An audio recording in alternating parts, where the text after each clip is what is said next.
मंजिलें क्या है, रास्ता क्या है, हौसला हो तो फासला क्या है। जय हिंद मेरे प्यारे साथियों।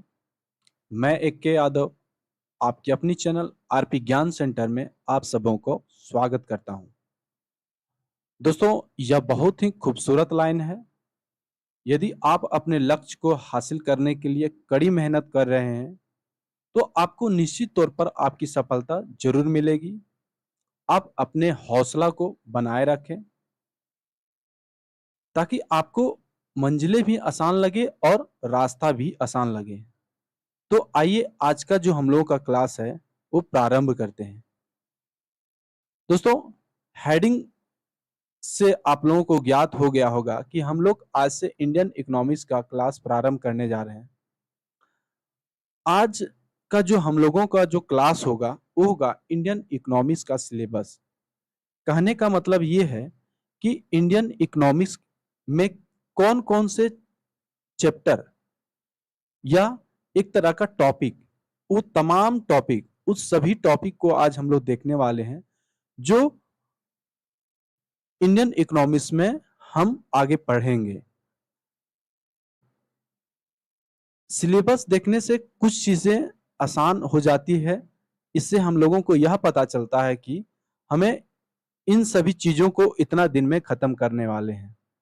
तो यही सभी टॉपिक को बहुत ही बेहतर तरीके से पढ़ेंगे और इकोनॉमिक्स में, इंडियन इकोनॉमिक्स में अपने समझ को बढ़ाएंगे। साथ ही साथ जितने भी कॉम्पिटिटिव एग्जाम है, आने वाले कॉम्पिटिटिव एग्जाम, उस सभी में यह बेहतर काम करने वाला है, कारगर साबित होने वाला है। तो आइए, पहला जो है, पहला है पहला जो टॉपिक हम लोग का स्टार्ट करेंगे नेक्स्ट क्लास से, वो है अर्थव्यवस्था की विषय वस्तु के बारे में जानेंगे कि अर्थव्यवस्था की क्या विषय वस्तु है। फिर सेकंड टॉपिक हम लोग का होगा कि अर्थव्यवस्था का स्वरूप कैसा है, नेचर कैसा है, क्या चीज है, नेचर कैसा है। तीसरा हम लोग का तीसरा टॉपिक होगा उत्पादन की अवधारणा तथा इसे प्रभावित करने वाले कारक। तो ये सभी हेडिंग है। नेक्स्ट है मांग की अवधारणा एवं मांग को प्रभावित करने वाले कारक। मांग को प्रभावित करने वाले कारक। पांचवा नंबर में है आपूर्ति की अवधारणा एवं आपूर्ति को प्रभावित करने वाले कारक। ठीक है। 6 नंबर में क्या है, तो उपयोगिता की अवधारणा, कॉन्सेप्ट ऑफ यूटिलिटी, इसके बारे में हम लोग समझेंगे और जानेंगे। नेक्स्ट है बाजार की अवधारणा। 8वां नंबर में है राष्ट्रीय आय की अवधारणा, इसके बारे में हम लोग जानेंगे, राष्ट्रीय आय।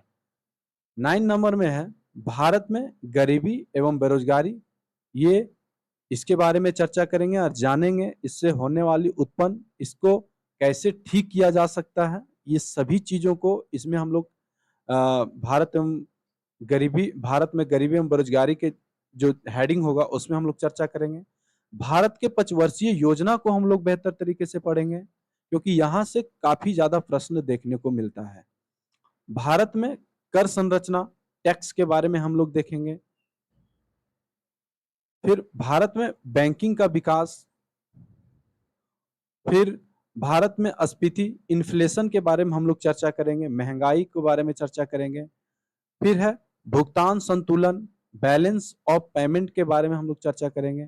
फिर भारत में कृषि एवं उद्योग का विकास के बारे में चर्चा करेंगे कि कृषि का क्या विकास, भारत में कृषि का विकास कैसे हुआ, क्या कारण रहे और इसको और कैसे विकसित किया जा सकता है। इन सभी मुद्दों पर हम लोग चर्चा करेंगे और समझेंगे।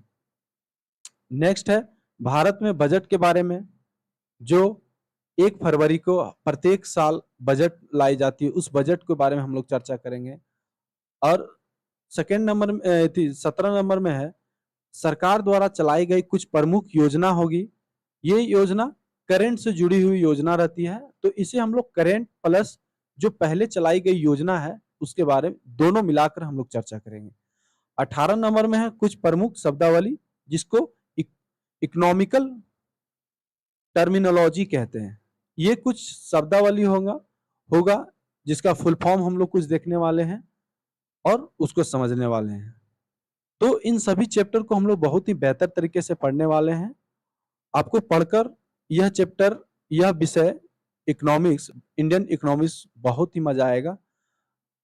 तो नेक्स्ट हम लोग क्लास को प्रारंभ करेंगे नेक्स्ट डे से। तो आज की सेशन में इतना ही रखते हैं। जय हिंद, जय भारत।